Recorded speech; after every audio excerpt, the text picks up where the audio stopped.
It's time for the Longines Chronoscope, a television journal of the important issues of the hour, brought to you every Monday, Wednesday, and Friday. A presentation of the Longines Whitnor Watch Company, maker of Longines, the world's most honored watch, and Whitnor, distinguished companion to the world-honored Longines. Good evening, this is Frank Knight. May I introduce our co-editors for this edition of the Longines Chronoscope? Larry Lasser, CBS News correspondent, and Kenneth Crawford, National Affairs Editor of Newsweek magazine. Our very distinguished guest for this evening is Admiral Richard E. Byrd.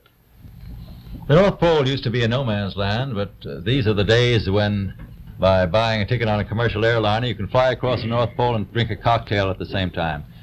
Yet only 60 or more years ago, about 35 years ago, our guest tonight found out whether there was any land north of the North American continent. He made that first discovery flight, and I must say that Admiral Byrd, our guest tonight, is not only our greatest living explorer, but he's been an inspiration to countless Americans. Admiral Byrd, you've been to both the North Pole and the South Pole. Is there any unexplored land left on this earth that might appeal to adventurous young Americans? Yes, there is. And not up around the North Pole, because it's getting crowded up there now, because they find out it's really usable, not only to live in, but militarily.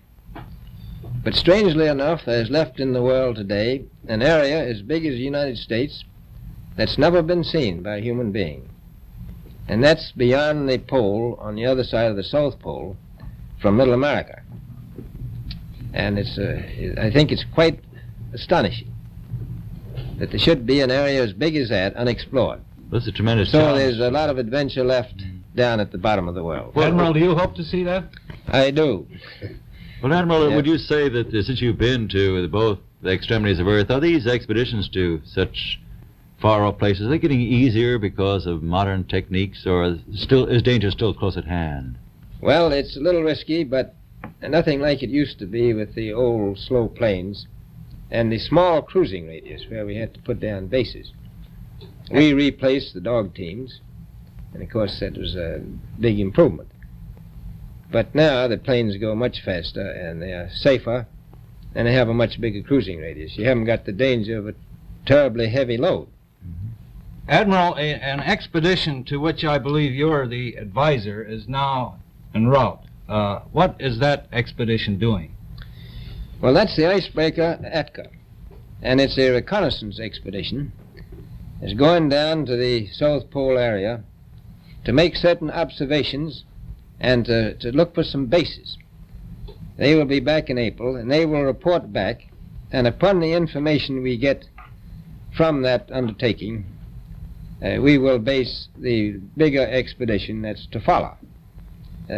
Is that very definitely planned, or is that... That is being planned right now.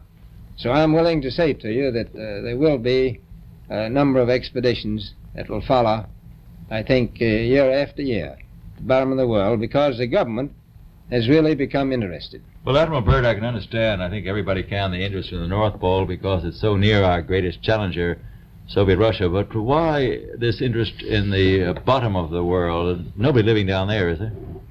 No, it's pretty cold. There's only one permanent resident, that's the emperor penguin. The little ones live further north. I tell you one reason they're interested. It's by far the most valuable, important place left in the world for science.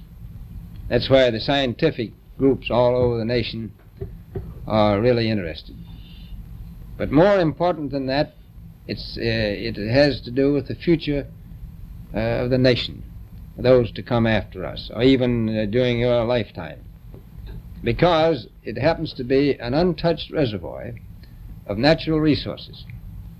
And, as the world shrinks with an ever-increasing acceleration, far-flung places, once useless, like we thought the North Pole was, and no man's land, become very useful. The bottom of the world will be important, not only to us, but to our allies. I was going to ask you, does it have military importance? It has some, and as the world shrinks, it will continue to shrink with an ever-increasing acceleration. thus bringing these places closer. And in the future, I can see a time when it will be very, very important strategically. Well, has the development of air power increased the strategic importance of places like the very much Parma so. Peninsula, we'll say? Very much so. Even now, if anything happened and we lost the Panama Canal, we would have to control the islands just north of Antarctica, which are part of Antarctica, and between there and Cape Horn. I've heard it said that there are 7 continents in the world, and one of them has never been seen by a woman, and that's Antarctica. Is that actually true? Well, if the Palm Peninsula is an island, as far as I know, that's true. No woman's ever stepped foot upon the Antarctic continent, and it's the most peaceful place in the world. Well, I'm sure that won't last very long. I understand now that you're working with the Arnold Bread Company in charge of frozen foods. Now, is there any future for frozen foods down these frozen extremities? Well, I think the human race can be helped by that. This was thought out by Dean Arnold, who's, in my opinion, a great humanitarian. He learned that we went down there after 4 or 5 years and finished a meal that we had left there on the table when we had evacuated Little America. Everything was perfect, including the bread. So he got the idea of this frozen bread, and already he sent some to Europe, and it worked very well over there for some of the starving people. So you can store it down to the Antarctic and against the lean years, and you wouldn't have any people in the world really starving if you did that. Yes, in the event of an atomic war. You'd stay there forever. Admiral, you speak of the resources of Antarctica. What are they? What are the natural resources there? Well, we've found enough of coal within 180 miles of the South Pole in a great ridge of mountains. It's not covered with snow, enough to supply the whole world for quite a while. Well, that's the coal. Now, there's evidence of many other minerals. We are pretty sure there's oil. Now, that coal shows the bottom of the world. Now, by far the coldest spot in the world. Where that coal is gets 100 below zero in the winter. Well, it was once tropical. So we think there's oil there, and there's evidence, probably uranium there. Is it any secret? Is there uranium there? That would be the only thing that would be practical to actually go after, I suppose. Everything else would be economically unfeasible, wouldn't it? Well, as we recklessly expend our resources, the time will come when we'll have to go after that stuff down there. Well, you know, I avoided what you said about uranium. I'm not sure about that. I don't want to have the world fighting over the Antarctic. Admiral, is there a competition among other nations to try to get information about Antarctica and possibly to secure some of these resources? Well, yes. There are now 7 nations very much interested. Russia is interested tremendously. That I'm sure of. Australia has an expedition down there. The Argentine, the Chile, New Zealand, Britain, and so on. Now, you can understand those people down there being interested because they live down there. The New Zealanders, the Argentinians, the Chileans, and the Australians. And so we don't do much about claiming anything. Admiral, you make this sound a little crowded. Are there that many expeditions now there or en route there? Well, you know, as I said, it's the most peaceful place in the world, but I don't think it will be for long because of this intense interest on the part of other nations and this nation. Well, Admiral Byrd, are private expeditions a thing of the past? Is expedition and exploration, making expedition and exploration now purely a government function because of the tremendous cost and organization? No, I don't think so. I think down south it may be more or less a thing of the past, but not other expeditions that go there. A lot of them go north now. This latest expedition now on the way is a government expedition, I take it. Yes, that's the government.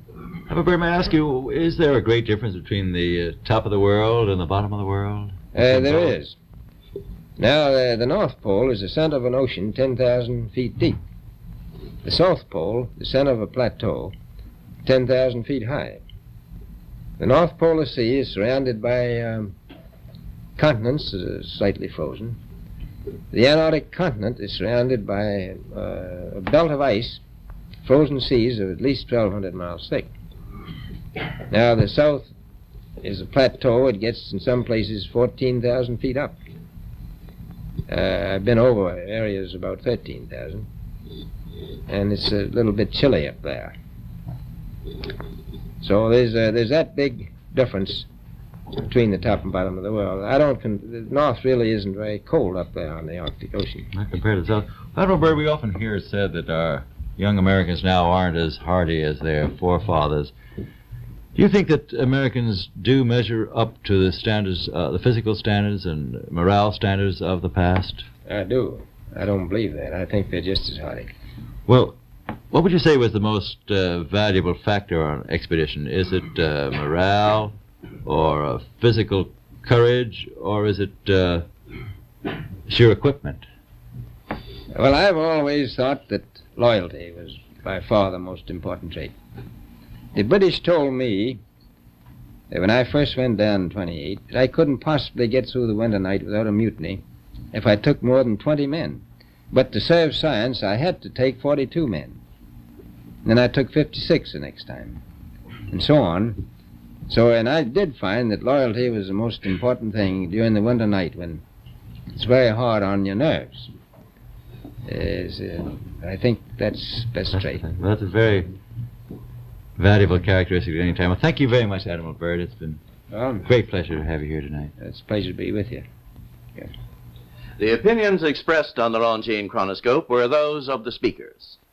The editorial board for this edition of the Longines Chronoscope was Larry Lasser and Kenneth Crawford.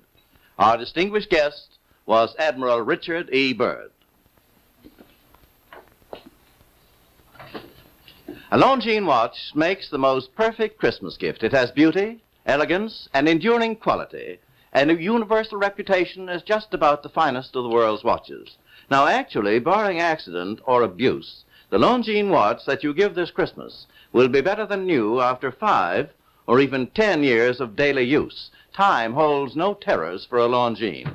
The exquisitely finished watch movement defies normal wear and friction, achieves unsurpassed timekeeping accuracy and reliability.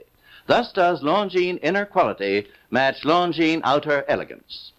Among the finest watches of the world, only Longines watches have won 10 World's Fair grand prizes, 28 gold medals, highest honors for accuracy in fields of precise timing. Cased in precious metals, styled in the best of good taste, a Longines watch is a joy to own, an enduring symbol of your affection, the perfect Christmas gift. Yet, you may buy and proudly give a Longines watch this Christmas for as little as $71.50. Visit your Longines Whitnor jeweler agency and make your selection. Longines, the world's most honored watch, the world's most honored Christmas gift. Premier product of the Longines Whitnor Watch Company. Since 1866, maker of watches of the highest character.